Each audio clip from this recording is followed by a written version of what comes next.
नमस्कार, दर्श न्यूज देख रहे हैं आप और मैं हूं आपके साथ दक्षा प्रिया। बिहार में महागठबंधन में बड़ा खेल हो सकता है।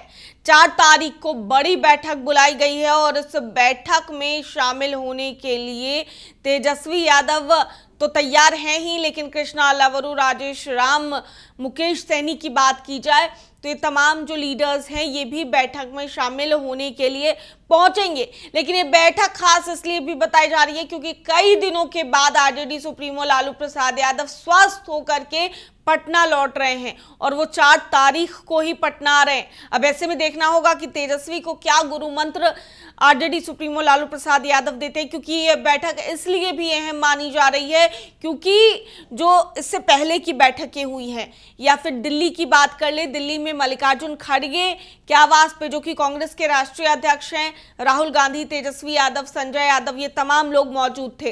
इसके बाद आरजेडी के ऑफिस में बैठक हुई, बड़ी बैठक बताई गई और समन्वय समिति का गठन किया गया जिसका अध्यक्ष बनाया गया तेजस्वी यादव को। हालांकि सीएम फेस पर चुप्पी साधे कृष्णा अल्लावरू थे। इसके बाद सदाकत आश्रम में बैठक होती है जिसमें तेजस्वी यादव गोलमोल या तो जवाब देते हैं या तो साफ कहते हैं कि समझदार को इशारा काफी है। अब ये 4 तारीख को जो बैठक होनी है इस पर सभी की नजरें टिकी है क्योंकि बैठक अहम है। तेजस्वी को सीएम फेस घोषित किया जाता है या नहीं, कारण है कि कांग्रेस मैक्सिमम सीटों की डिमांड कर रही है। कई लोग ये भी कह रहे हैं कि 70 सीटों से अधिक की डिमांड जो है वो कांग्रेस की है।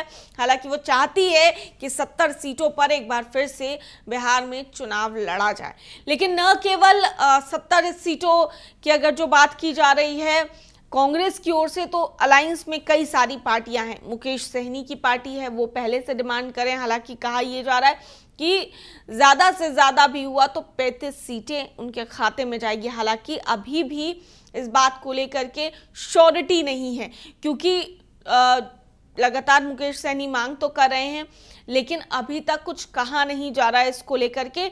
जो समन्वय समिति बनी है या फिर कैसे समन्वय बिठाया जाएगा इसमें ही तय होगा। अब दूसरी ओर अगर बात की जाए लेफ्ट पार्टीज की, तो लेफ्ट पार्टीज को पिछली बार 19 सीटें मिली थी जिसमें 13 सीटें लेफ्ट पार्टीज जीत कर लेकर के आई थी।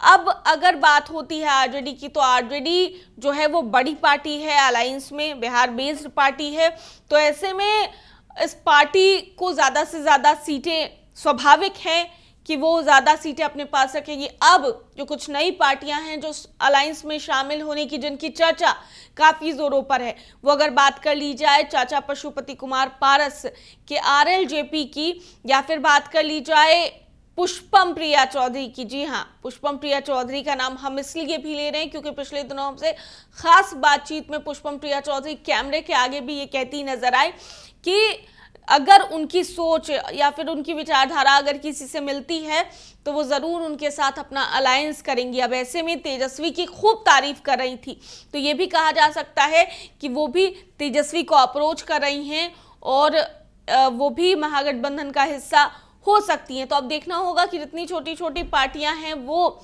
एक अलायंस में शामिल होती है और किसको कितनी सीटें मिलती हैं, तो तय करने वाली बात है महागठबंधन के लोगों की। लेकिन फिलहाल सबसे ज्यादा चर्चा जिस चीज की हो रही है वो 4 तारीख की बैठक है। अब बैठक में देखना होगा कि सीएम फेस पर बात बनती है या नहीं। कांग्रेस, आरजेडी, वीआईपी और लेफ्ट पार्टीज कितने सीटों पर अपनी सहमति बनाती है।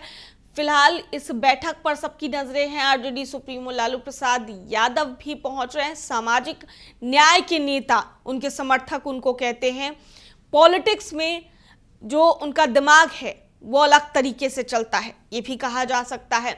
अब ऐसे में सब कुछ डील तेजस्वी कर रहे हैं, संजय यादव कर रहे हैं, लेकिन अब इन चीजों में या सीट बंटवारे में जहां पेच फंसता हुआ नजर आ रहा है वहां पर अब क्या आरजेडी सुप्रीमो लालू प्रसाद यादव को भी हस्तक्षेप करने की जरूरत पड़ेगी, ये गौर करने वाली बात होगी। दर्श न्यूज में फिलहाल के लिए इतना ही। बने रहिए हमारे साथ देश और दुनिया की तमाम खबरों के लिए। धन्यवाद।